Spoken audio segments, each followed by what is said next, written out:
Movie का start 1962 में एक बड़ी शिप से होता है, जहां एक अजीब इंसिडेंट होता है। सब लोग शिप पर पार्टी एंजॉय कर रहे होते हैं।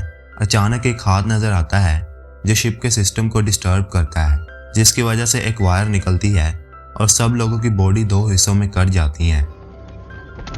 मगर एक छोटी सी लड़की कैटी जिंदा बच जाती है क्योंकि उसकी हाइट छोटी होती है। ये हॉरिफाइंग सिनेरियो देखकर वो जोर से शाउट करती है। इन टुडेज एरा एक सैल्वेज क्रू एक शिप को रेस्क्यू करती है और इसे शोर पर ले आती है। इसके बाद वो अपनी विक्ट्री एक क्लब में सेलिब्रेट कर रहे होते हैं, जहां उनकी मीटिंग जैक फेरिमन से होती है, जो एक सर्विस पायलट होता है। जैक उन्हें एंटोनिया ग्राजा के बारे में बताता है, जो बहुत साल पहले गायब हो गई थी। ये शिप गोल्ड लेकर जा रही थी और रूमर्स के मुताबिक ये बेरिंग सी में कहीं है। सैल्वेज क्रू फैसला करती है और जैक के साथ उस शिप को रेस्क्यू करने जाती है। वो अपनी डेस्टिनेशन पर पहुंचते हैं मगर कोई शिप नहीं मिलती। अचानक उनकी बोट एक बड़ी शिप से टकरा जाती है, मगर खुशकिस्मती से कोई जख्मी नहीं होता। सब लोग शिप की तरफ बढ़ते हैं सिवाय जैक और ग्रीर के। जब वो शिप के अंदर जाते हैं तो अजीब चीजें होने लगती हैं। एक आवाज के पीछे वो सब एक क्लॉक तक जा पहुंचते हैं जिसका पेंडोलियम आवाज कर रहा होता है। जब मंडर उसे टच करता है तो क्लॉक से आवाज निकलती है और सब डर जाते हैं। जिसके बाद वहाँ एक स्क्रैबल अपने आप सेट हो जाता है जहाँ वेलकम लिखा होता है। ये सब कुछ बहुत अजीब होता है। अचानक फ्लोर टूट जाता है और जब मंडर गिरने लगता है तो मुरीन उसे पकड़ लेती है। उसे ऊपर खींचते टाइम मुरीन को वहाँ कैटी नजर आती है, लेकिन फिर वो अचानक गायब हो जाती है। फिर वो सब मंदिर को ऊपर खींच लेते हैं। ये सब कुछ मुरीन के लिए बहुत शॉकिंग होता है। फिर डोज वहाँ एक डिजिटल वॉच देखता है, लेकिन हैरानी की बात यह है कि 1962 में डिजिटल वॉचेस नहीं होती थी। मर्फी ये रिजल्ट निकालता है कि शायद उनसे पहले इस शिप पर कब्जा कर चुका है। वो शिप का मैनुअल लेकर अपनी शिप पर वापस चले जाते हैं। रात को जैक मुरीन के पास आता है, जहां मुरीन उसे बताती है कि उसने शिप पर एक छोटी लड़की देखी थी। जैक इस बात पर यकीन नहीं करता और उसे आराम करने को कहता है। अगले दिन उन्हें पता चलता है कि शिप में एक होल है जिसकी वजह से वो डूब रही है।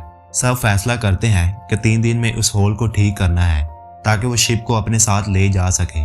इसके बाद वो अपना काम शुरू कर देते हैं। मुरीन स्विमिंग एरिया में जाती है जहां उसे बुलेट के होल देखकर परेशानी होती है। ऊपर जाते टाइम वो फिर कैटी को देखती है और गिर जाती है। उसका सर जमीन पर लगता है और ब्लड निकलने लगता है। जब वो उठती है तो पूल उसका ब्लड एब्जॉर्ब कर लेता है। जिसके बाद जैक वहां आता है और उसे अपने साथ ले जाता है। जब वो वहां से जाते हैं तो स्विमिंग पूल ब्लड से भरना शुरू हो जाता है और वहां बहुत सारी डेड बॉडीज होती हैं। मर्फी जब कैप्टन के रूम का रिव्यू ले रहा होता है तो वहां से एक वाइन का ग्लास नजर आता है। जब वो ग्लास को उठाता है और पीने लगता है तो सामने मिरर में कैप्टन को देखता है और डर के मारे ग्लास उसके हाथ से छूट जाता है। जिसके बाद मुरीन और जैक इंजन रूम का डोर खोलते हैं, जहां से पानी की एक लहर उनकी तरफ आती है जिसमें डेड बॉडीज होती हैं।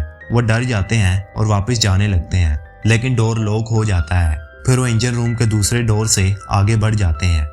ग्रीर को फ्रांसिस्का की आवाज सुनाई देती है, जो 1962 में शिप पर एक सिंगर थी। जब ग्रीर उस आवाज का पीछा करता है तो वहां कुछ नहीं होता, मगर फिर हम फ्रांसिस्का को देखते हैं। जिसके बाद जैक और मरीन क्रू के दूसरे मेंबर्स को ढूंढते हुए एक रूम में पहुंचते हैं, जहां उन्हें बहुत सारा गोल्ड नजर आता है। जब वो दूसरों को इसके बारे में बताने जाते हैं तो उन्हें लॉन्ड्री रूम से आवाजें आती हैं। जब वो देखने जाते हैं तो एक वाइट शीट में कुछ हिलता हुआ नजर आता है, जो मरीन का पीछा करने लगता है। डर के मारे मुरीन भागती है, लेकिन वो कोई और नहीं बल्कि उनके पार्टनर होते हैं। मुरीन सबको गोल्ड दिखाने ले जाती है। सब फैसला करते हैं कि शिप को यहीं छोड़कर सारा गोल्ड अपनी बोट में ले जाते हैं। वो गोल्ड अपनी बोट में लोड करना शुरू कर देते हैं। जब सैंटोस इंजन साफ कर रहा होता है ताकि बोट स्टार्ट हो सके तो अचानक सिलेंडर अपने आप चल जाता है। कैटी ये सब देख रही होती है और मुरीन को वार्न करने की कोशिश करती है, लेकिन अचानक कोई आकर उसे रोक लेता है। जब ग्रीर बोट स्टार्ट करता है तो एक धमाका होता है और सैंटोस मर जाता है। अब वो सब उस शिप पर फंस जाते हैं, जहां मुरीन सिर्फ कैटी की मिस्ट्री सोल्व करना चाहती है। वो उसे ढूंढना शुरू करती है और आखिरकार उसके रूम में पहुंच जाती है। डोज और मंदिर जो खाना खा रहे होते हैं वो अचानक वॉर्म्स बन जाता है और वो वॉमिट कर देते हैं। कैटी के रूम का रिव्यू लेते टाइम मुरीन उसकी लटकी हुई हड्डियों को देखती है और मुरीन डर जाती है। दूसरी तरफ ग्रीर के साथ कुछ अजीब होता है। सब कुछ बदलने लगता है और हर चीज 1962 के एरा में चेंज हो जाती है, जहां सब लोग शिप पर पार्टी एंजॉय कर रहे होते हैं। ग्रीर कुछ समझ नहीं पाता कि ये सब क्या हो रहा है। मर्फी कैप्टन के रूम में उदास बैठा होता है। तभी अचानक वाइन बोतल हिलने लगती है। वहाँ कैप्टन बैठा होता है जो उसे वाइन ऑफर करता है। जब मुरीन कैटी का नेकलेस देख रही होती है तो कैटी की सोल पीछे से आती है। जब वो नेकलेस उसे देती है तो नेकलेस उसके हाथ से गुजर जाता है।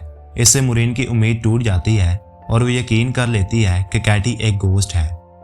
कैप्टन मर्फी को कुछ अमेजिंग बातें बताता है। मर्फी को एक शिप लोरली के बारे में पता चलता है जो एक राज थी और इस शिप का गायब होना एक मिस्ट्री था। एंटोनिया गराजा ने उस शिप को रेस्क्यू किया था और जो गोल्ड था वो भी उसी शिप का था। लोरली को डिस्कवर करने के बाद एंटोनिया गराजा सिर्फ 2 दिन में गायब हो गई थी। कैप्टन मर्फी को एक पिक्चर देता है जो उसे हिलाकर रख देती है।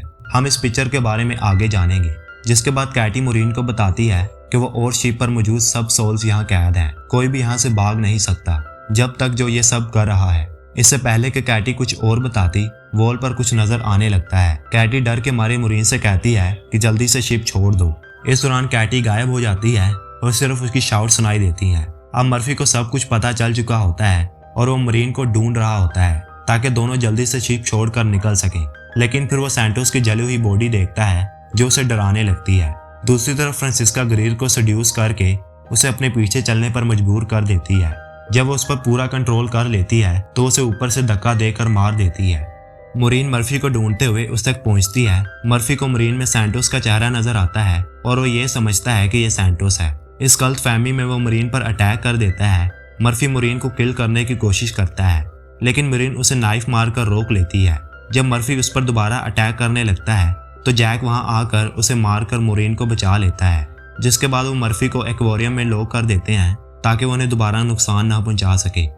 अब सब कुछ बहुत ज़्यादा पर्सनालिटीज और हॉरर्स हो जाता है और वे सिर्फ ये चाहते हैं कि किसी तरह ये शिप छोड़कर निकल जाए।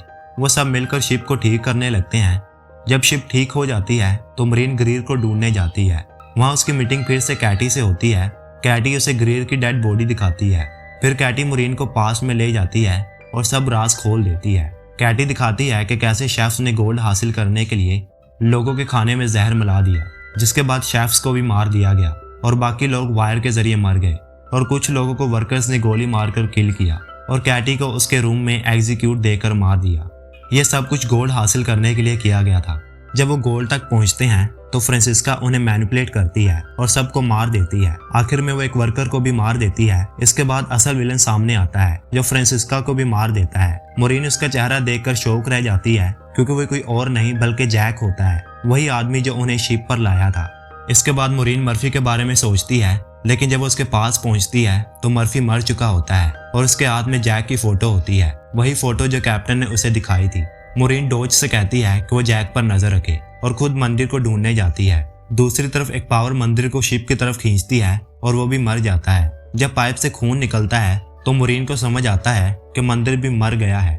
इधर जैक डोज को भटकाता है, जिससे डोज गुस्से में आता है और जैक पर गोली चला देता है। डोज समझता है कि जैक मर गया है और वहां से चला जाता है। फिर मुरीन शिप पर बॉम्ब फिट करने लगती है, जिसके बाद डोज वापस आता है और उसे बॉम्ब ब्लास्ट करने से रोकता है, लेकिन मुरीन उसकी बात नहीं सुनती। फिर अचानक डोज का चेहरा बदल जाता है और असल में वो जैक होता है। जैक मुरीन को बताता है कि वो भी उसी तरह का सल्वेजर है जैसे मुरीन है। मुरीन बोट इकट्ठा करती है और जैक सॉल्स, उसने ये काम जिंदगी भर के लिए अडॉप्ट किया है और अगर शिप तबाह हो गई तो उसके मैनेजमेंट गुस्सा होंगे। इस वजह से वो मुरीन को शिप तबाह करने से रोक रहा था। जब मुरीन उसकी बात नहीं मानती तो जैक उस पर अटैक कर देता है। मुरीन एक एरो जैक की टांग में घुसा देती है और फिर एक और एरो बॉम्ब के बटन पर चला देती है और फिर वो शिप से छलांग लगा देती है, जिसके बाद बॉम्ब ब्लास्ट होता है और शिप तबाह हो जाता है। जिसके बाद कैटी आती है और मुरीन को रास्ता दिखाती है। अब सब सोल्स आज़ाद हो जाती हैं और अपनी अगली लाइफ की तरफ लौट रही होती हैं। मुरीन पानी में तैरती रहती है जब तक कि एक रेस्क्यू टीम उसे बचा नहीं लेती। जब वो दूसरी शिप पर शिफ्ट हो रही होती है तो उसे जैक फिर से जिंदा नजर आता है, जो गोल्ड दूसरी शिप पर शिफ्ट कर रहा होता है। ये देखकर मुरीन डर कर शाउट करती है और मूवी यहीं एंड हो जाती है।